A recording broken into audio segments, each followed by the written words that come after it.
وہ کیا ہے؟ کامیابی پیسے سے ہے، کامیابی جائیداد سے ہے، کامیابی کاروبار سے ہے، کامیابی شہرت سے ہے، کامیابی اقتدار سے ہے۔ یہ معیار ہے۔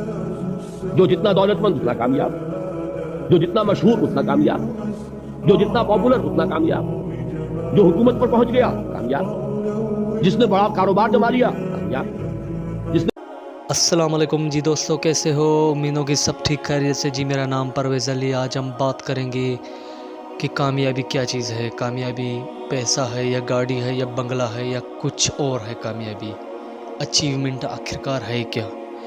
آئیے یہ بہترین تقریر سنتے ہیں ڈاکٹر اسرار کی۔ پلیز اس ویڈیو کو واچ کریں اور اسکپ مت کرنا، انشاءاللہ ہم سب کا فائدہ ہوگا۔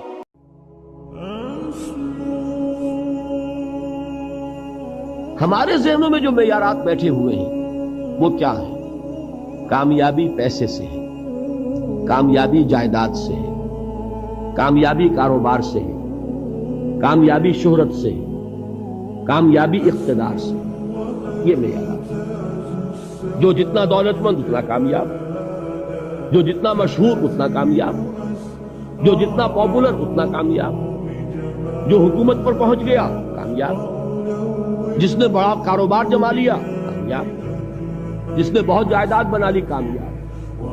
یہی ہے اصل میں ساری بس کی گانٹھ۔ جو تصور کامیابی کا ہوگا اسی کے مطابق آپ کی بھاگ دوڑ ہوگی، اسی کے لیے جد و جہد ہوگی، اسی کے لیے توانائیاں صرف ہوں گی، اسی کے لیے دن رات کی مشقت ہوگی۔ یہ ہے اصل شے جس کی یہاں نفی ہو رہی ہے۔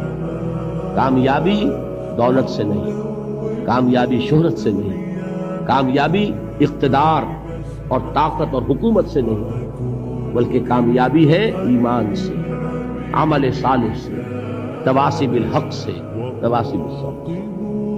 آپ غور کیجئے اس نقطہ نظر کا، اس ایٹیچیوڈ کا، یہ جو مینٹل ایٹیچیوڈ ہے، اس کا بدل جانا ہی انسانی شخصیت کے اندر انقلاب پر پڑتا ہے۔ اب آپ کا نتیجہ کیا نکلا؟ اگر تو دولت سے کامیابی ہوتی تو قارون بہت کامیاب ہوتا، اگر حکومت سے کامیابی ہوتی تو فرعون اور نمرود بہت کامیاب ہوتے۔ کامیابی ان سے نہیں ہے۔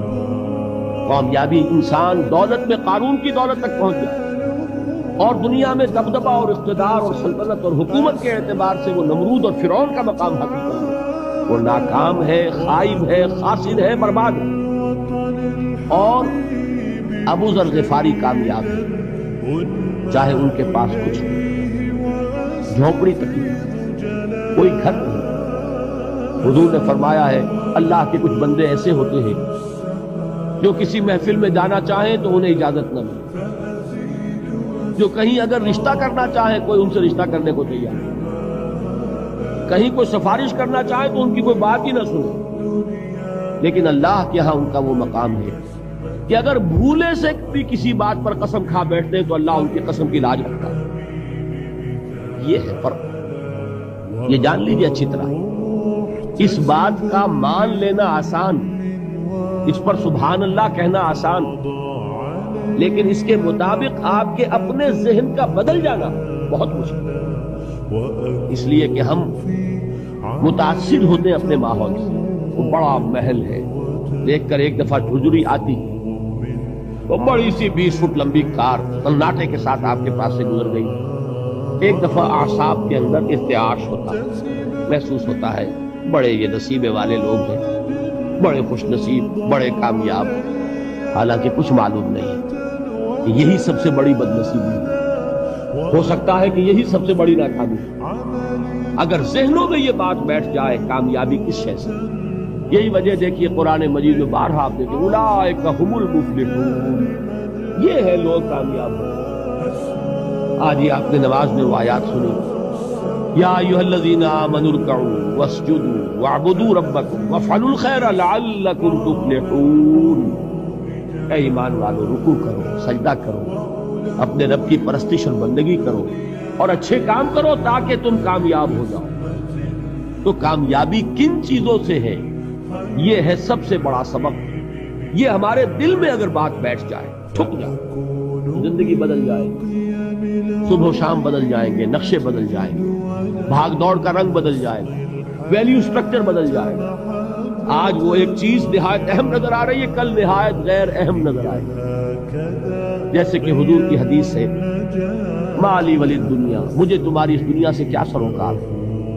انما مثلی کراکب استظل تحت شجرۃ ثم راح فترکها، میری مثال تو اس سوار کی سی ہے جو تھوڑی دیر کے لیے ایک درخت کے سائے میں ٹھہرتا ہے سستانے کے لیے، پھر وہ اپنا راستہ لیتا ہے. اسے اس درخت سے مستقل تعلق اس کا نہیں ہے، وہ اس کا گھر نہیں، وہ اس کی منزل نہیں. اسی طرح یہ دنیا میرا گھر نہیں ہے.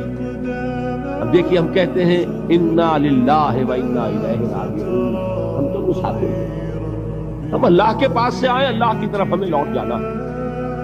کن فی الدنیا کانک غریب و عابر سبیل، حضور فرماتے ہیں دنیا میں ایسے رہو جیسے کہ تم اجنبی ہو یا راہ چلتے مسافر. لیکن یہ طرز عمل کب ہوگا؟ جبکہ یہ آیت ہمارے ذہنوں کے اندر بیٹھ گئی ہو.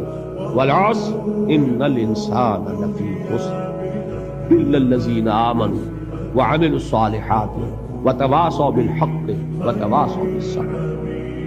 یہ ہے اصل بات جو میں نے عرض کیا تھا کہ میں بتاؤں گا صحابہ کیوں ایک دوسرے کو یاد کرتے. اس لیے کہ دیکھیے جیسے برف باری اگر ہو رہی ہو، آپ باہر نکلیں گے تو برف آپ کے کپڑوں پر جم جاتی ہے، تو آپ جھٹکتے ہیں کپڑوں کو تاکہ برف پھٹ جائے. ہمارے ایمان پر اس دنیا میں رہتے ہوئے جب ہم متاثر ہوتے ہیں ماحول سے تو گردہ آ جاتا ہے، برف پڑ جاتی ہے. اس کو جھٹکتے رہنے کی ضرورت ہے، اور وہ جھٹکنے کی بہترین اور مؤثر ترین شکل یہی ہے کہ یاد رکھو کامیابی ان چیزوں سے نہیں ہے. چمک دمک جو ہے دنیا کی، یہ ساری چمک دمک جو تمہیں رجھا رہی ہے، جو تمہیں اپنے اندر گم کیے ہوئے، یہ لفظ گم پر اقبال کا وہ شعر یاد آ گیا کہ کافر کی یہ پہچان کے آفاق میں گم، اور مومن کی یہ پہچان کے گم اس میں ہے آفاق.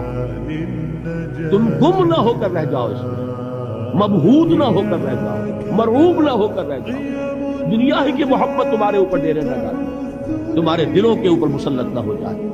لہذا تازہ کرتے رہا کرو والعصر ان الانسان لفی خسر الا الذین آمنوا وعملوا الصالحات وتواصوا بالحق وتواصوا بالصبر. پھر یاد کر لو، پھر تازہ کر لو اپنے اس یقین کو کہ کامیابی دولت سے نہیں، کامیابی ثروت سے نہیں، کامیابی اقتدار سے نہیں، کامیابی شہرت سے نہیں، کامیابی جائیداد سے نہیں، کامیابی ہے ایمان سے، کامیابی ہے عمل صالح سے، کامیابی ہے تواصی بالحق سے، کامیابی ہے تواصی بالصبر سے. یہ چار چیزیں ہیں کہ جو کامیابی کے لوازم ہیں.